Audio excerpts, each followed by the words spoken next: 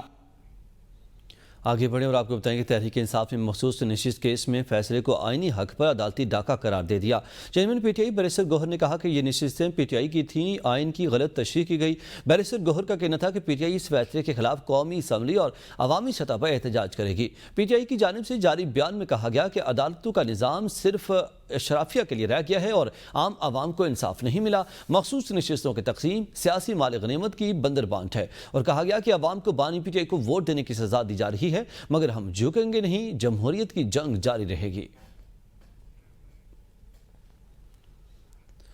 مخصوص نشستوں سے متعلق سپریم کورٹ کے فیصلے پر وفاقی وزیر قانون اعظم نذیر تارڑ اور وزیر اعظم کے مشیر رانا ثناء اللہ نے موقف دیتے ہوئے کہا کہ عدالت کا فیصلہ آئین اور قانون کے مطابق ہے اور پی ٹی آئی نے خود اپنے اقدامات سے اپنی راہ بند کی۔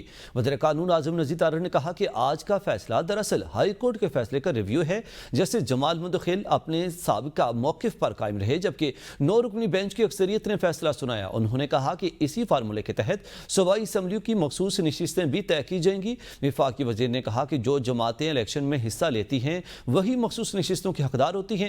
آزاد امیدوار یا ایسی جماعتیں جنہوں نے پارٹی الیکشن قانون کے مطابق نہ کرائے ہوں مخصوص نشستوں کے اہل نہیں ہو سکتی۔ انہوں نے مزید کہا کہ پی ٹی آئی نے خود اعتراف کیا تھا کہ ان کا چیئرمین آزاد حیثیت سے الیکشن لڑا، لہٰذا یہ جماعت خود اپنی ناکامی کی ذمہ دار ہے۔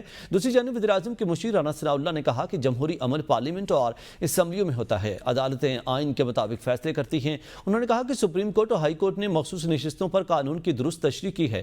ان کا کہنا تھا کہ جو جماعت پارلیمنٹ میں موجود ہی نہیں وہ مخصوص نشستوں کی کیسے حقدار ہو سکتی ہے۔ رانا ثناء اللہ نے کہا کہ اگر پی ٹی آئی اس فیصلے کے خلاف احتجاج کرنا چاہتی ہے تو کر لے، مگر انہیں پہلے اپنا محاسبہ کرنا ہوگا۔ سینتاس معاہدے پر عالمی ثالثی عدالت نے پاکستان کے موقف کی تائید کر دی ہے۔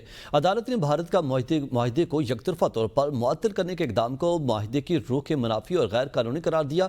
پاکستان کا ثالثی عدالت کے فیصلے کا خیر مقدم بھارتی اقدام کو معاہدے کی روح سے غیر قانونی قرار دینا خوش آئند ہے۔ سینتاس معاہدے کے حوالے سے ثالثی عدالت کا کردار نمایاں ہے۔ وزیر اعظم شہباز شریف کا واضح موقف ہے کہ بھارت سے بامعنی بات چیت کے لیے تیار ہیں، جن میں جموں کشمیر، پانی، تجارت اور دہشت گردی سمیت تمام اہم معاملات شامل ہیں۔ آگے بڑھیں اور آپ کو بتائیں کہ وزیر دفاع خواجہ آصف نے اے بی این نیوز سے خصوصی گفتگو میں کہا ہے کہ بھارت اب بھی اپنے زخم چاٹ رہا ہے۔ آپریشن سندور میں بھارت کو رسوائی کا سامنا کرنا پڑا، جو علاج ہم نے کرنا تھا وہ ہم پہلے ہی کر چکے ہیں۔ ایس سی او اجلاس سے متعلق خواجہ آصف نے کہا کہ بھارت مشترکہ اعلامیہ میں اپنی مرضی کے نکات شامل کروانا چاہتا ہے اور لیکن دیگر ممالک نے اس کی حمایت نہیں کی۔ بھارت کی منفی صفاتکاری کے باعث اجلاس کا مشترکہ اعلامیہ جاری نہیں ہو سکا۔ اب چین کی جانب سے ایک علیحدہ کنٹری اسٹیٹمنٹ جاری کی جائے گی، اور انہوں نے کہا کہ میری تقریر کے بعد بھارت نے جواب دینے کے لیے وقت مانگا لیکن چیئر پرسن نے اجازت نہیں دی، جس پر بھارت نے اعلامیہ پر دستخط کرنے سے انکار کر دیا۔ دیکھیں وہ ابھی بھی زخم چاٹ رہے ہیں اپنے، جو ان کے آپریشن سندور میں جو ہے سندور ان کا اجڑا ہوا ہے، تو اب کیا کیا جائے؟ ہمارے پاس تو کوئی علاج نہیں ہے اس چیز کا۔ جو علاج کرنا تھا ہم نے وہ کر دیا ہوا ہے۔ ایس سی او کا جو ایک پلیٹ فارم جو ہے انہوں نے اپنے لیے استعمال کرنے کی کوشش کی اور اس میں ان کو جو ہے ناکامی ہوئی۔ ان کا وہاں پہ ایٹیچیوڈ رہا ہے، اس کی وجہ سے ایک مشترکہ اعلامیہ وہاں سے ایشو نہیں ہو سکا جو ہے، اور وہ جو چیزیں اس میں شامل کرنا چاہتے تھے وہ باقی ممالک جو ہے اس حق میں نہیں تھے۔ تو اب سچویشن یہ ہے کہ مشترکہ اعلامیہ کی جگہ جو ہے وہ چائنا ایک کنٹری اسٹیٹمنٹ جو ہے وہ اپنی ایشو کر دے گا۔ آگے بڑھیں اور آپ کو بتائیں کہ ڈپٹی وزیر اعظم وزیر خارجہ اسحاق ڈار کی اسلام آباد میں پریس کانفرنس، کہا ایران پر امریکی حملے کے معاملے پر پاکستان نے واضح پوزیشن لے کر بیان جاری کیا ہے۔ امریکہ سے اچھے تعلق کا مطلب یہ نہیں کہ غلط چیز میں بھی ساتھ دیا جائے، اور امریکی حملے کو ناپسندیدہ اقدام قرار دیا۔ پاکستان نے دو ٹوک موقف اپنایا۔ او آئی سی میں ایران کی موجودہ صورتحال پر بھی غور کیا گیا۔ او آئی سی میں مسئلہ کشمیر پر بھی میٹنگ بلائی گئی اور او آئی سی فورم کے موقع پر مختلف ممالک کے وزراء خارجہ سے ملاقاتیں ہوئیں۔ ایران کے مسئلے پر او آئی سی کی خصوصی سیشن کی تجویز دی گئی۔ ایران اسرائیل جنگ سے متعلق سلامتی کونسل میں جو کر سکتے تھے کیا۔ ایران پر امریکی حملے کے بعد آرمی چیف سے درخواست کی وہ استنبول میں رکتے ہوئے کہ OIC contact group Jammu and Kashmir پہ ہو، اور ہوا بینجول میں کئی سالوں کے بعد، اور اس میں کئی جو برادر ملک ہیں، دوست ممالک ہیں، انہوں نے اٹینڈ کیا۔ ہم چاہیں گے جموں اینڈ کشمیر جو حالات چل رہے ہیں 2019 کے بعد، اس کی کانٹیکٹ گروپ کی میٹنگ بھی کال۔ ہمارے جو فیلڈ مارشل صاحب سید عاصم منیر صاحب آرمی چیف، وہ امریکہ سے وایا انگلینڈ پاکستان آ رہے ہیں۔ میں نے ان کو یہ سجیسٹ کیا کہ آپ استنبول میں رک جائیں تاکہ ہم ایران کے حوالے سے مل کے بات بھی کر لیں۔ امریکہ نے ایران پر حملہ کر دیا، تاریخ کا حصہ ہے کہ جو ہم نے اسٹرانگ اس اٹیک کو بھی ہم نے جو ہے اس کو ہم نے کرٹیسائز کیا۔ یہ مطلب نہیں ہے کہ ایک تعلقات اچھے ہیں تو ایک غلط چیز کو بھی آپ صحیح تصور کر لیں۔ مودی نے سیز فائر کی درخواست نہیں کی تو امریکی صدر ٹرمپ کو جھوٹا کیوں نہیں کہتے؟ چیئرمین پیپلز پارٹی بلاول بھٹو کی میٹ دی پریس میں گفتگو کی اور کہا پاکستان سے جنگ ہارنے کے بعد دنیا کی بھارت سے وابستہ امیدیں بھی ٹوٹ گئیں۔ بھارت سے افریقی مذاکرات سے بھاگ رہا ہے۔ ہم نے جنگ میں بھی بھارت کو ہرایا اور بیانیے کی جنگ میں بھی بھارت کو شکست دی۔ ہم جنگ جیتنے کے باوجود امن کی بات کرتے ہیں۔ بھارت کا بیانیہ پوری دنیا نے مسترد کیا ہے۔ ہم نسل در نسل کشمیر کے لیے لڑتے رہے ہیں۔ جو کہتے تھے نواز شریف مائنس، آج وہ خود مائنس ہو گئے۔ ان کو کسی نے مائنس نہیں کیا، ان کی ناقص کارکردگی نے مائنس کیا ہے۔ وزیر اعلیٰ پنجاب مریم نواز کا اسمبلی میں اظہار خیال، کہا نواز شریف کی بیٹی جو وعدہ کرتی ہے نبھاتی ہے۔ ماضی کے جھوٹے وعدے اب قصہ پارینہ بن چکے ہیں، اب صرف عملی خدمت کا دور ہے۔ ہم سیاست نہیں خدمت کو اپنا منشور مانتے ہیں۔ پاکستان اور پنجاب میں عوامی فلاح و بہبود کے منصوبوں کی بھرمار ہے۔ وزیر اعلیٰ پنجاب نے بھارت کی مسلط کردہ جنگ میں پاکستان کی کامیابی کو تاریخی فتح قرار دیا، کہا یہ صرف میدان جنگ کی فتح نہیں بلکہ پاکستانی قوم کے عزم، اتحاد اور یکجہتی کی فتح ہے۔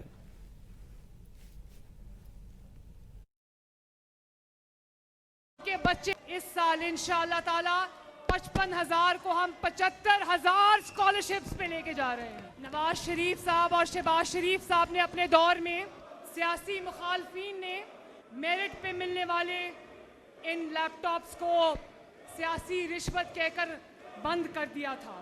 جو عوام دشمن قوتیں ہیں وہ چاہتے ہیں کہ عوام کے ہاتھ میں کیلوں والے ڈنڈے ہوں، عوام کے ہاتھ میں پیٹرول بامز ہوں۔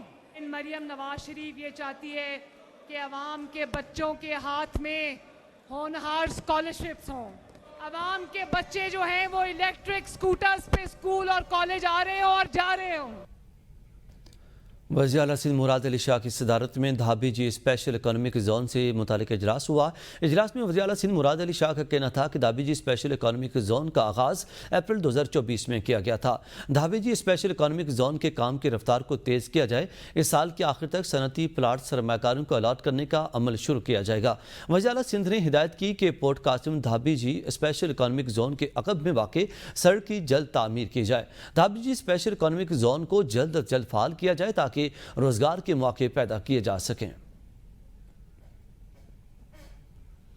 خبروں کے سلسلے کو آگے بڑھاتے ہوئے آپ کو بتائیں کہ سینئر وزیر سندھ شرجیل میمن کا کہنا ہے کہ پیپلز پارٹی کو سپریم کورٹ کے فیصلے سے کوئی ڈر و خوف نہیں ہے۔ پی ٹی آئی نے جو ریلیف مانگا ہی نہیں تھا وہ ریلیف دیا گیا تھا۔ آج سپریم کورٹ نے فیصلہ دے دیا ہے، سب کو قبول کرنا چاہیے۔ الیکشن میں مقابلہ ہونا چاہیے، لڑائیاں نہیں ہونی چاہیے، تاہم تمام پارٹیوں کو افہام و تفہیم کے ساتھ چلنا چاہیے۔ اچھے ماحول میں سب کو بیٹھ کر مسائل کو حل کرنا چاہیے۔ ناظرین، ڈاکٹر عارف خان اور سعودی عرب میں پاکستان سرمایہ کاری فورم کے صدر چودھری شفقت محمود کے اعزاز استقبالیہ تقریب کا اہتمام کیا گیا۔ سیاسی و سماجی شخصیات کی بڑی تعداد نے شرکت کی۔ ہائی ویکم کے مقامی ہال میں منعقدہ تقریب میں ڈاکٹر عارف خان نے شرکاء سے خطاب کے دوران مطالعے کی ضرورت پر زور دیتے ہوئے کہا کہ کتابیں کاغذی صورت میں ہوں یا ڈیجیٹل، اگر مواد تحقیقی اور اعلیٰ معلوماتی معیار کا ہے تو اسے ضرور پڑھنا چاہیے۔ جدید دور میں معلومات تک رسائی بہت آسان ہو رہی ہے، لیکن مطالعے کے چناؤ میں کتابوں کے تحقیق اور مصنف کے معیار کو جانچنا بھی ضروری ہے۔ کاروباری شخصیت چودھری شفقت محمود نے کہا کہ اوورسیز پاکستانی وطن عزیز کی معیشت میں نمایاں کردار ادا کر رہے ہیں۔ بیرون ممالک آباد پاکستانی کاروباری کمیونٹی کو پاکستان میں سرمایہ کاری کی حوصلہ افزائی میں بھی کردار ادا کرنا چاہیے۔ پاکستان پریس کلب کے صدر راجہ مسرت اقبال نے برطانیہ میں پاکستانی صحافیوں کے کردار پر روشنی ڈالتے ہوئے کہا کہ پاکستان اور بیرون ممالک آباد پاکستانیوں کے درمیان صحافی رابطہ کا ذریعہ ہیں جو کہ کمیونٹی کو درپیش مقامی اور قومی مسائل کو اجاگر کرتے ہیں۔ تقریب میں مہمانوں کو پاکستان پریس کلب یوکے کی جانب سے تعریفی اسناد بھی دی گئیں، جبکہ اس موقع پر پاکستان کی سلامتی کے لیے دعا بھی کی گئی۔ خیبر پختونخوا کے ضلع ٹانک میں پولیو کے ایک نئے کیس کی تصدیق۔ ریجنل ریفرنس لیبارٹری برائے انسداد پولیو نے خیبر پختونخوا میں اس سال کے 7ویں پولیو کیس کی تصدیق کر دی ہے۔ ضلع ٹانک کے یونین کونسل ماخیل میں 18 ماہ کی عمر کی ایک بچی میں پولیو وائرس کی تصدیق ہوئی ہے۔ اس سال خیبر پختونخوا میں پولیو کیسز کی تعداد 7 ہو گئی ہے۔ ناظرین، جعلی ای میلز کے ذریعے افسران و اداروں کی شناخت چوری کیے جانے کا انکشاف ہوا ہے۔ قومی سائبر ایمرجنسی ریسپانس ٹیم نے ای میل سیکیورٹی پر ہنگامی ایڈوائزری بھی جاری کر دی ہے، جس میں کہا گیا ہے کہ جعلی ای میلز، فشنگ حملوں اور سپوفنگ میں خطرناک اضافہ ہوا ہے۔ ای میل سیکیورٹی اقدامات نہ کیے گئے تو عوامی اور بین الاقوامی اعتماد متاثر ہو سکتا ہے۔ مشتبہ ای میل یا فشنگ حملے کی اطلاع فوری طور پر national computer emergency response team کو دی جائے۔ مزید اپڈیٹس کے لیے دیکھتے رہیے ABN نیوز، کیونکہ ABN ہے قوم کی سوچ۔